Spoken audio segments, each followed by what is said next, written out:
యజుర్వేదంలో 36వ అధ్యాయంలో మంత్రాలతో ఆవుతిస్తాము. ఓం రుచం వాచం ప్రపద్యే మనో యజో ప్రపద్యే సామ ప్రాణం ప్రపద్యే చక్షు శ్రోత్రం ప్రపద్యే వాగోజః సహౌజో మయి ప్రాణాపానో స్వాహా. ఓం యన్మే ఛిద్రం చక్షుషో హృదయస్య మనసో వాతి తృణ్ణం బృహస్పతిర్మే తద్దధాతు షన్నో భవతు భువనస్య యస్పతిః స్వాహా. ఓం భూర్భువః స్వః తత్సవితుర్వరేణ్యం భర్గో దేవస్య ధీమహి ధియో యో న ప్రచోదయాత్ స్వాహా. ఓం కయానశ్చిత్రా భువదూతి సదా వృధా సఖా కయాశతిష్ఠయా వృతా స్వాహా.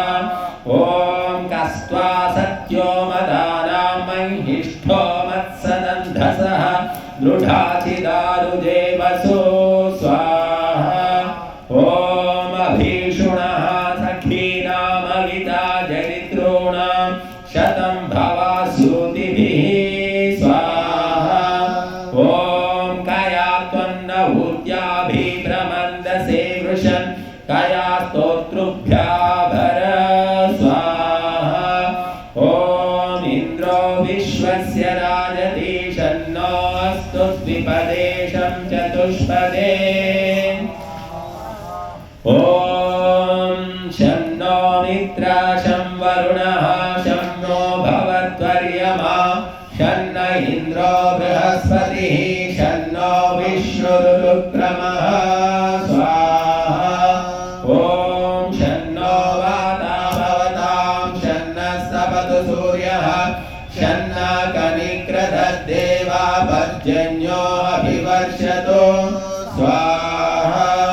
ఓం మహానిశం భవంతు నః శం రాత్రిః ప్రతిధీయతాం షన్న ఇంద్రాగ్ని భవతామవోభిః షన్న ఇంద్రా వరుణా రాతహవ్యా షన్న ఇంద్రా భూషణా వాజసాతౌ షమింద్రా సోమా సువితాయ శయ్యోః స్వాహా. ఓం షన్నో దేవీరభిష్టయా ఆపో భవంతు పీతయే శయ్యోరభిస్రవంతు నః స్వాహా. ఓం స్యోనా పృథివినో భవా వృక్షరా నివేశని యచ్ఛానా శర్మ సప్రదాః స్వాహా. ఓం ఆభోహిష్ఠామయో భువస్తాన ఊర్జే దధాతన మహేరణాయ చక్షసే స్వాహా. ఓం యో వా శివతమో రసస్తస్య భాజయతే హనః ఉషతీరివ మాతరః. ఓం తస్మా అరంగమామభో యస్య క్షయాయ దిన్వథ ఆభోజనయథాచనః స్వాహా. ఓం యౌః శాంతిరంతరిక్షం శాంతి పృథివీ శాంతిరాపః శాంతిరోషధయः శాంతిః వనస్పతయः శాంతిర్విశ్వే దేవాः శాంతి బ్రహ్మ శాంతి సర్వం శాంతి శాంతిరేవ శాంతి సామా శాంతిరేధి స్వాహా.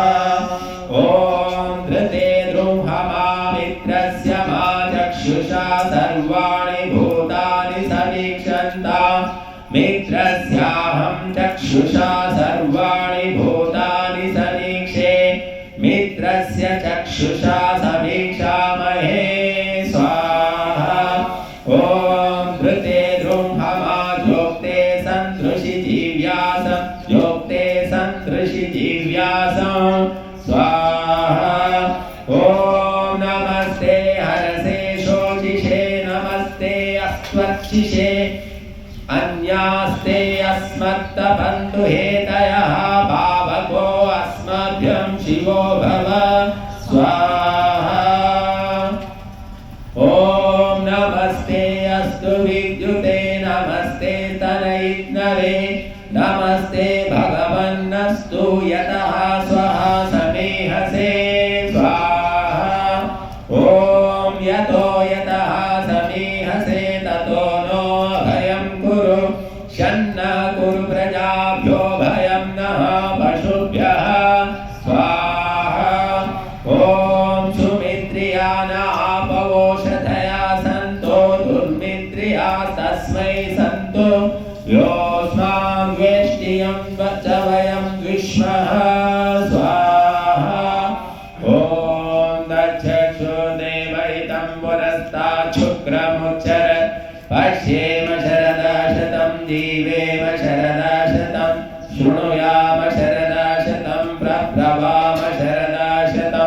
अदीनाः स्याम